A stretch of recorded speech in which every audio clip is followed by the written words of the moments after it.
My heart's still pounding. It was just really frightening. They know we just running. We was running and running around. I'm still shook. It sounded like a bomb. Chaos and confusion on Borman Avenue. And I heard this huge explosion. I mean, it rattled my windows. I thought it broke my windows. But I called 911 and I told them, I said the house across the street just blew up. Electric out here. By the time firefighters arrived, this framed duplex was already reduced to rubble. So I ran over here and got behind the car because glass was flying everywhere.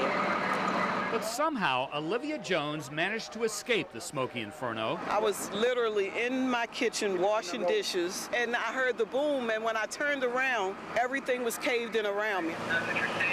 I heard the voice of God say, just get out. But when she tried to open her back door, it jammed. No glass. I climbed out of the window over my neighbor's fence. And she got out, fortunately. I was so glad to see her come around. I was like, I'm so glad to see you. But 61-year-old David Jones, who lives in the other unit, suffered burns on his face and hands, as did another man in his 60s. And as neighbors struggle to cope with thick smoke, so do firefighters. Well, at certain points, you could barely see your hand in front of your face, so much smoke was being generated.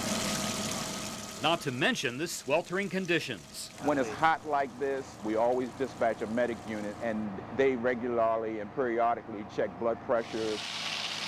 As for Olivia Jones, she's lost everything. But her neighbors take comfort in knowing it could have been worse. Yeah, it's one thing to lose a house on the block, it's another to lose a neighbor.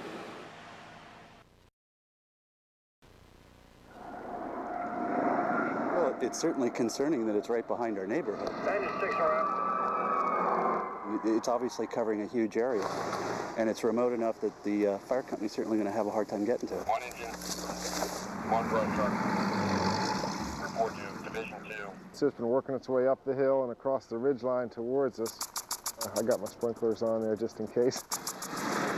We're going to try to stop it before it gets that far. That's correct. Give me an additional brush alarm. It tends to spread. Just to get to it. It just can't get to it. You know when you're ready. We just try to knock down where it's spreading. Now the wind, you shift the direction, is pushing it down into that valley. So we're trying to figure out a way to get down into that valley to get water down to it. Back for more. Come back. And we're just in the process of trying to get it extinguished.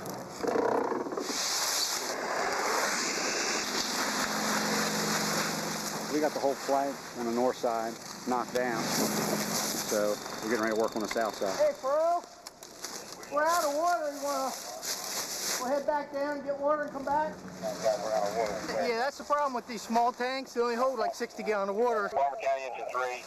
It's just mainly tough to fight because of the terrain. Right now, I think we're making a pretty good headway on it. Command Engine 42. Hopefully, we won't be here too long. Now the hard part, just mopping up and everything.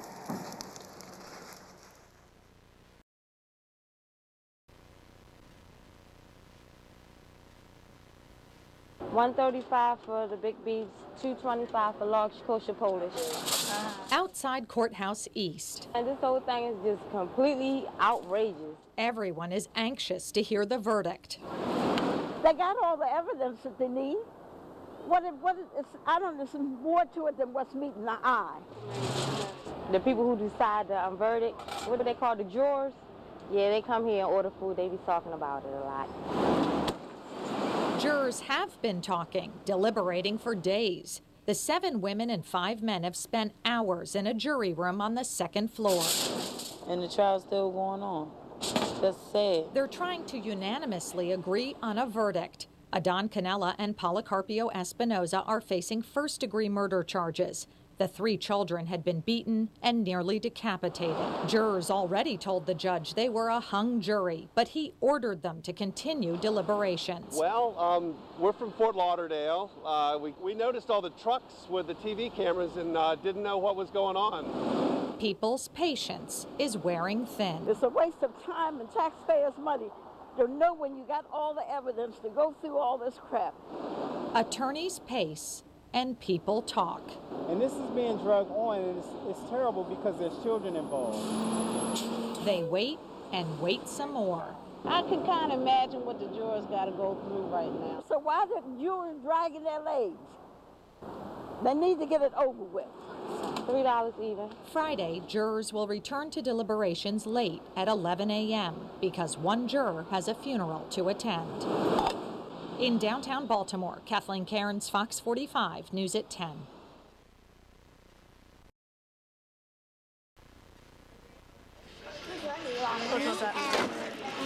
Do you eat a lot of Chinese? Yeah. Do you like tuna and beef? Yeah. Yeah. This is my favorite. This is a search for common ground. Do you ever eat waffles? Yeah.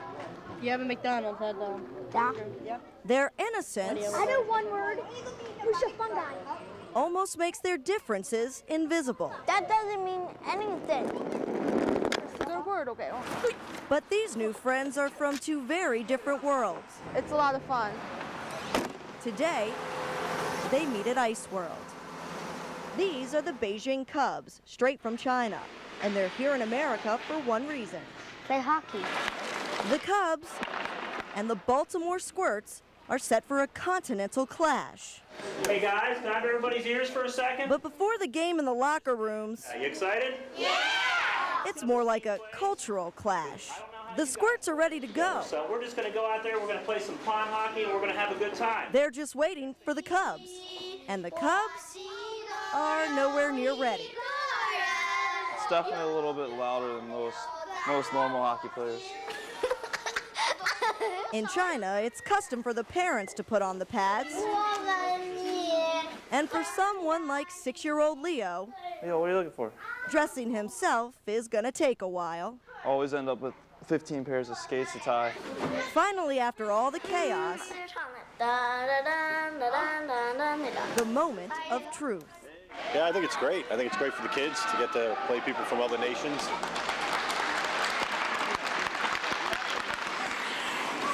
One, two, three. On the ice, it was clear you weren't going to see Gretzky in this game. Number 36, squirt. Just a bunch of kids being kids. Guys, what a great period of hockey, guys.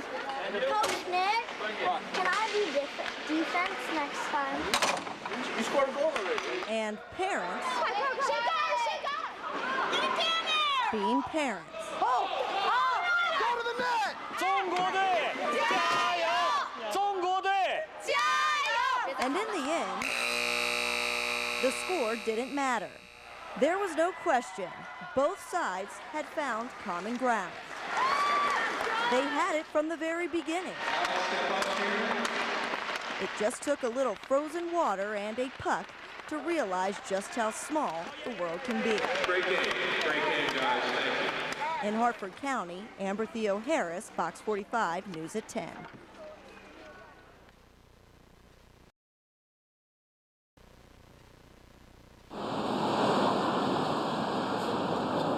This is East Baltimore. Berea, I guess, is what they would call it.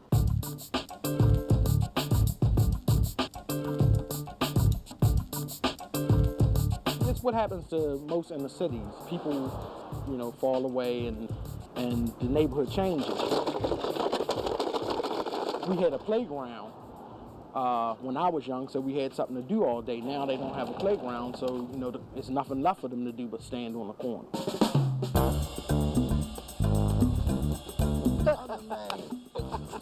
I'm the man. I'm his guy. I'm his butt. Everybody in the neighborhood basically know everybody. Yeah, he's like a beast. Yeah. They know me from, being a lifetime, neighbor. He's all right with me sometimes, but he can't handle me in no chest. Can't nobody in Baltimore beat him. And then most people know I play Scrabble.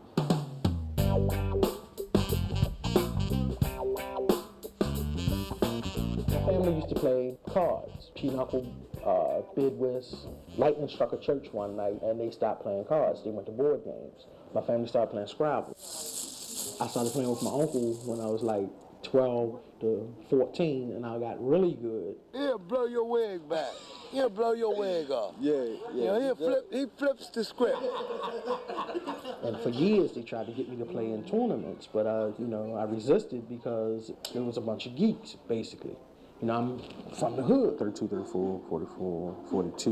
When I got older, my uncle took me to a Scrabble tournament, a local Scrabble tournament at the Tremont Plaza downtown. I won all of my games. My second tournament was a national.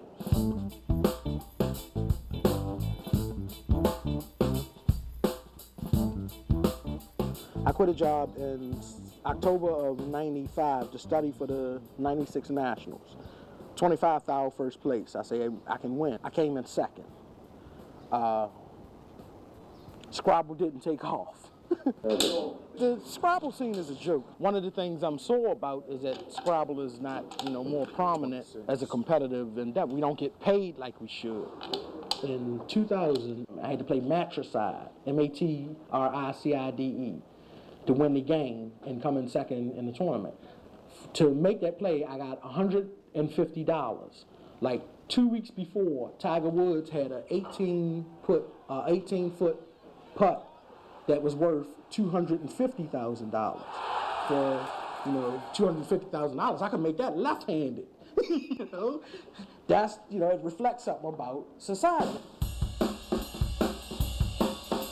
It's 94 two-letter words. You would probably know 50 of them for sure. The rest of them you would know from playing Scrabble. I played many strange words. Lamb, L-A-M-B, Requin, R-E-Q-U-I-N, Lambrequin is how you pronounce it, I suppose. It's the valence on a knight's suit of armor. It's the thing that they put down, the eye shade. Is keywords good? That's not a word. That's AOL. Normally we don't care what the words mean. Keyword is good. No, they said 27 or 22, 5 points less, 137. Like the last person you would look at and call nerd. I play Scrabble. Get blessed in this. That's crazy.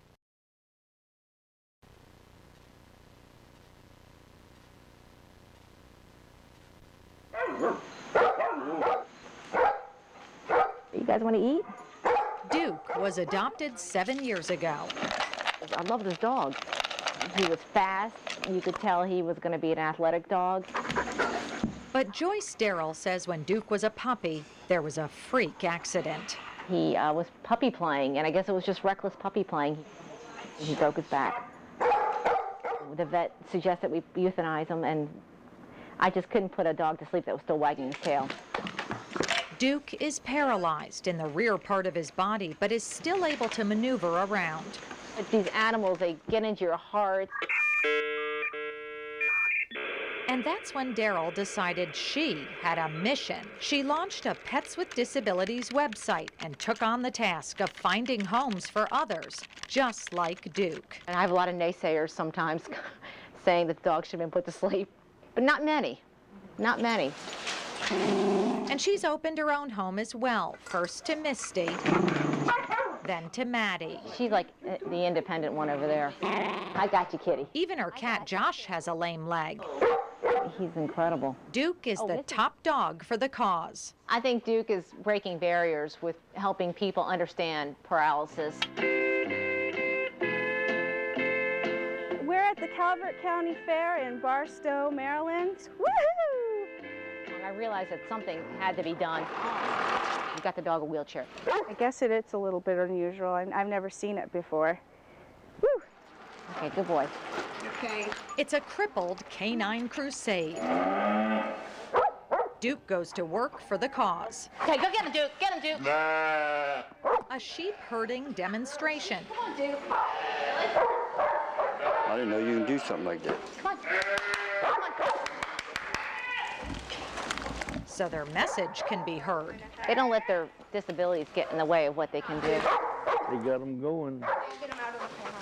Okay. Yes, indeed. A little rest for the weary. And Duke is back on the clock. With just essentially a little harness and two wheels now, he's back up to, the working dog, Good boy, Duke. Duke runs around so he can set the record straight. Boy, does he attract attention. As a matter of fact, if you were a single guy, it'd be a great way to meet women. And Duke's siblings are busy raising awareness, too. It's a lively display with a deep message. Would you throw a person away that was like that? Why should you do it with animals if they're comfortable? Yeah, I got bad legs, too. Can you get out, Duke? You need my help? Okay, let's go. Wasn't very unusual, but because I had seen something like that on Ripley's Believe It or Not with a turtle. We're leaving the fair, guys. They make people smile, I think, when they see them. Disabled, but very capable. Don't seem to be bothering them a heck of a lot. Spokes dogs. That's their job description. They're spokes dogs. In Calvert County, Kathleen Cairns, Fox 45, News at 10.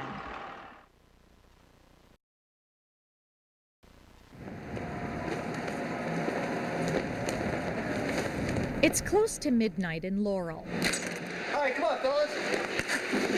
But members of the Moose Jaw hockey team are wide awake. There's competition and camaraderie under team captain Bill Lurch. Bill is the leader of our team. And Bill loves to play. That love for the sport is evident even outside the rink. Hockey plays a key role in this family. I like ice hockey. Just take a look around his son Eric's room. You chase this little rubber disc around with a hockey stick. It's the puck. Everything reflects the love of the game. And try to get in the other team's goal. But 2 years ago, the entire family was forced to put down their sticks when Eric got stomach aches in school. We didn't realize how bad it was. It was cancer. Even after radiation and chemotherapy, Eric needed a stem cell transplant. And you just sit and say, is he going to make it? And then they're talking about transplant. I'm like, how can you do this? I mean, he's like on death's door and you still want to do more to this kid. How can you? Back on the ice, his father's teammates realized they had a new opponent to battle, the Lurches' mounting medical bills. I remember the day it happened. So they started fundraising to help their hockey family, even selling donated tickets to Caps games. Bill was the ringleader and made everything happen. Together, Dad helped Eric pull through 2 bouts with cancer.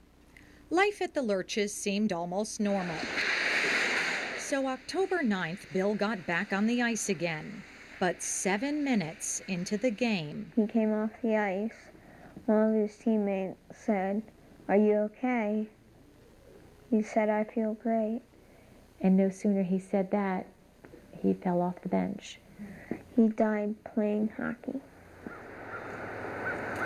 Bill had a fatal heart attack doing what he loved. They want to die on the ice, and you know, for Bill to go out that way, I think it was poetic. For Bill's widow, Joan, things were about to get even worse. They took him down from ultrasound, and that's when we found out he had testicular cancer. And that was the hardest thing for them to tell us, because we had just lost his father 3 weeks prior to a heart attack. And then they telling me that he relapsed again. Bill was always there. We were a team. Sorry. And to do this solo, that's hard. I'm going to fight this cancer. Not going to let it take over. Eric now has the same kind of cancer Lance Armstrong had. This is an autographed jersey from Lance Armstrong from when he rode the Tour of Hope. At Johns Hopkins Children's Center, Eric has been diagnosed with a certain kind of leukemia. Eric wears his Lance Armstrong shirt to radiation. He also carries a photo he has with Cal Ripken. And of all times, now he really needs his dad. Meanwhile, at Eric's school, Dear special person, my name is Kristen Seymour and I'm an 8th grader at Mount Airy Middle. Eric's classmates have been writing letters, more than 600 of them. I am begging you to please help Eric fight his way through his cancer. You are an important person and you can help make this happen.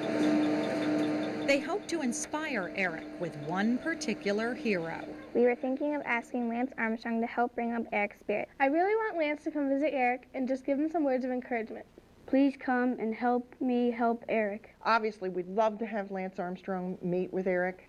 Whether or not that ever happens, I think the fact that he sees that so many people care has to be a help to him.